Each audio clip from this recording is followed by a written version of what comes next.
Well, good Sunday morning to you. It is 6 a.m. on December 17th. Taking a live look at that Decorah City Cam, and here's what you need to know today.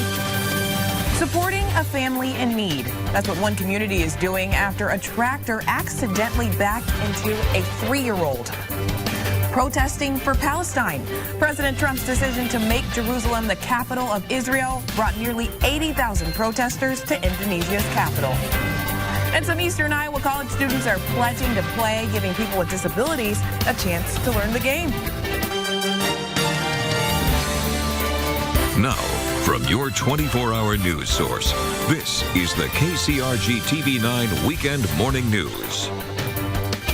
Well, good morning to you, and thanks for joining us here at the start of another week. Let's go straight to meteorologist Chris Havley. And Chris, especially in the northern areas of our viewing area, might want to be careful this morning. Yeah, a little reduced visibility this morning as some fog has developed overnight last night, and now we're seeing those dense fog advisory in place for our far northwestern counties up towards Decorah and areas to the west. So if you're going to be traveling out there this morning, please be cautious out there as we're going to be seeing that fog with us here through the mid-morning hours as well. Looking at visibility right now, we're talking about those visibilities down to 2 miles or less in Decorah and Charles City. So not terribly dense, but some areas where you may have to watch out for some reduced visibility. And some of that fog may freeze on some of the surfaces. So we'll watch for that maybe being a couple slick spots out there, especially on the sidewalks. Temperatures are going to be in the upper 20s to lower 30s right now, so not terribly chilly. And for the rest of our morning, temperatures will be slowly climbing, not nearly as warm as we were yesterday. We're going to be seeing high temperatures in the upper 30s to near 40 in central and southern parts of eastern Iowa to the mid-30s north. So nowhere near the 50s we had yesterday, but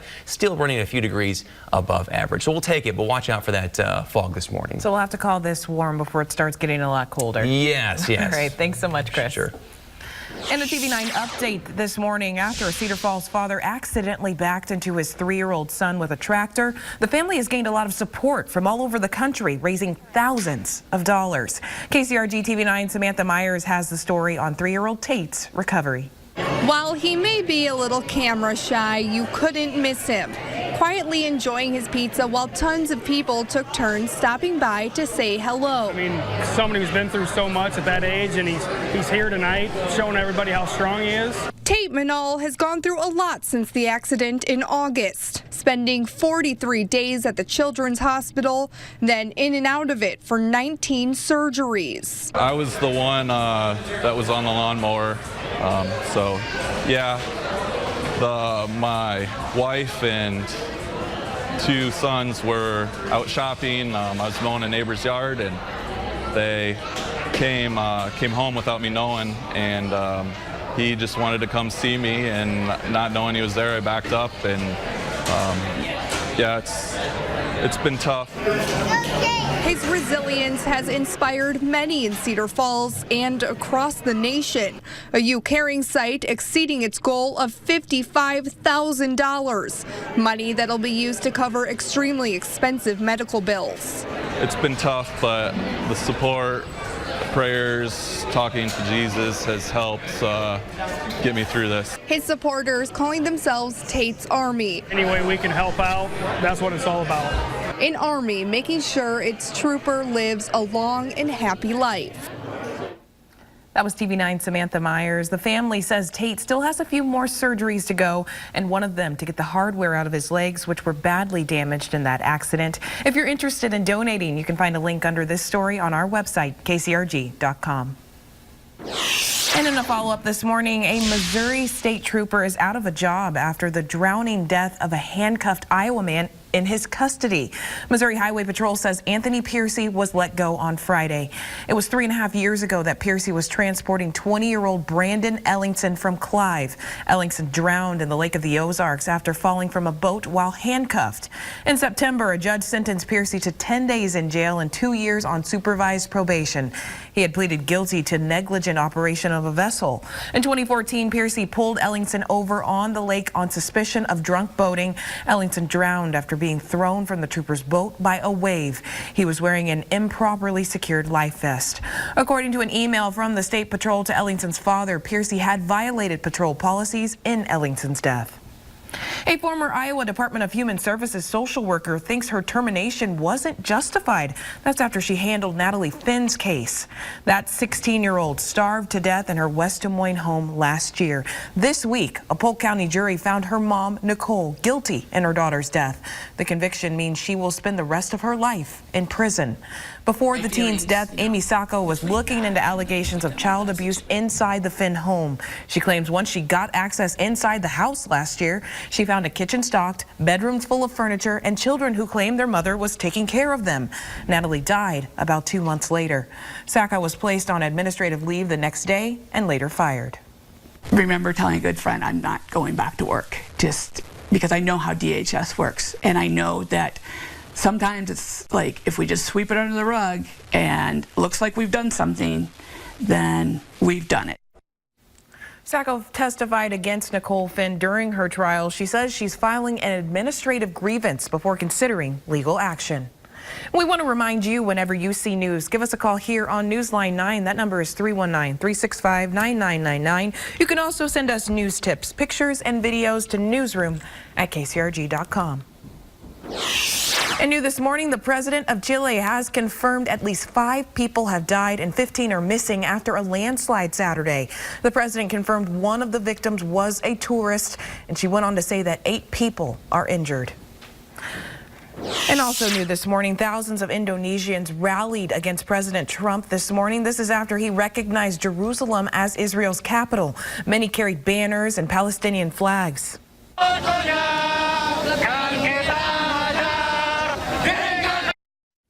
MUI is Indonesia's top Muslim clerical body and the group that organized the protest.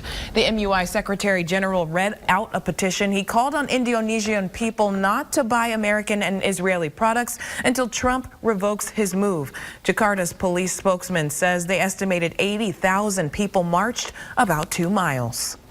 Officials from Special Olympics Iowa want those with disabilities to have the same types of opportunities as others. And some athletes from Cornell College got to help some with special needs take a shot at sports. TV9's Phil Reed explains why this was a learning experience for everyone. Saturday is Unified Sports Day, and more than 40 Special Olympic athletes teamed up with about 40 athletes from Cornell College to have fun, but also learn. 14-year-old Tad Kratzer made sure he didn't waste a moment at Cornell College. They have like a target thing where you throw tennis balls at it, and I got 100. And I got the frisbee and the parachute and the ribbon dancing, and there was also soccer and basketball. He was one of the people taking part in the Special Olympics. Kratzer had some good teachers training him how to play, and the learning was on both sides. I really look up to these people because every day they go through like this struggle, and it makes everything that we go through in the gym or on the court or anything like that kind of small. Deborah Broxy Bramo brought her son Cameron to the event. Here, everybody is the same. There are no differences. So that is the nice part about this type of event. That's what Special Olympics Iowa hopes to achieve during their unified events. Inclusion is very important essentially because it allows opportunities for people to really understand differences, even though there might be minor differences and disabilities, but there still is an opportunity really for people to still be included together.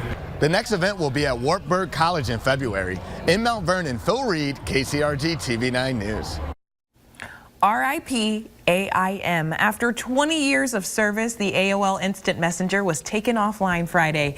AIM launched in 1997, but over the years, users shifted from desktop computers to smartphones and tablets, and AIM failed to shift with them. Social media is filled with posts from users with fond memories, even my own, of the grandfather of instant messaging.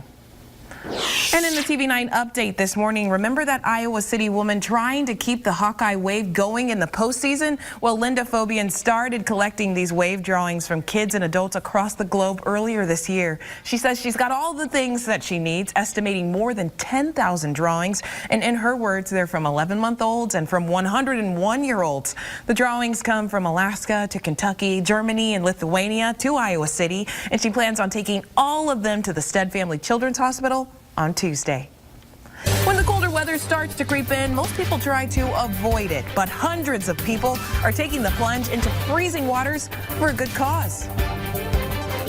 And we're watching for reduced visibilities in our northern counties. So on your first alert, we're highlighting fog, but we're also highlighting the rain.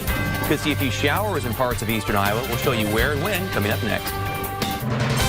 You're watching your 24-hour news source, KCRG-TV9, with Bria Love and meteorologist Chris Hadley. This is KCRG-TV9 Weekend Morning News.